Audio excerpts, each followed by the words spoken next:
Début août, l'agence de notation Fitch a dégradé la note de la dette américaine de la plus haute notation AAA à 2A+. Fitch devient ainsi la deuxième grande agence de notation après Standard & Poor's a retiré aux États-Unis sa note AAA.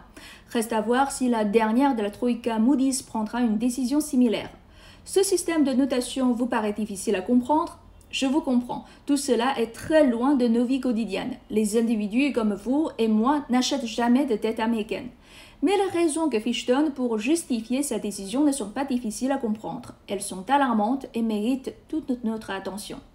D'abord, Fitch est pessimiste pour la croissance de long terme des États-Unis. Elle prévoit une légère récession en fin d'année et pointe les risques pour les années à venir. La croissance annuelle du PIB réel des États-Unis serait à 1,2% cette année contre 2,1% en 2022 et une croissance globale de seulement 0,5% en 2024, peut-on lire sur le site de l'agence de notation. Ensuite, Fitch a dit haut quelque chose que l'on pense tout bas depuis longtemps. Les États-Unis n'ont ni la volonté ni la capacité à résoudre le problème de la dette. Souvenez-vous des impasses politiques répétées sur le plafond de la dette. Souvenez-vous des accords de dernière minute entre républicains et démocrates. Et souvenez-vous de la fermeture partielle du gouvernement fédéral, le fameux shutdown vote Delacœur, alors que le plus récent est celui de 2018. Toutes ces histoires ont été relayées par les médias internationaux comme si c'était une série américaine divertissante du genre de House of Cards. Mais rien n'a changé. C'est pour cela que Fitch déplore une détérioration constante des normes de gouvernance au cours des 20 dernières années, y compris en matière budgétaire et de dette malgré l'accord de juin.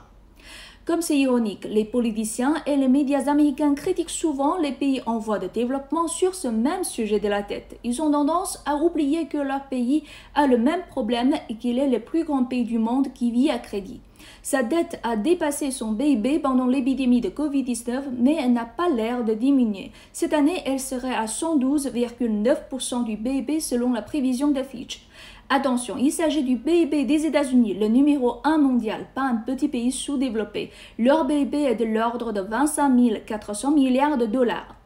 Ces derniers jours, des hauts responsables américains ont manifesté leur désaccord, leur indignation sur la décision de Fitch, mais d'accord ou pas, la dette américaine est une réalité. La perte de note du AAA est un signal d'alarme à ne pas sous-estimer.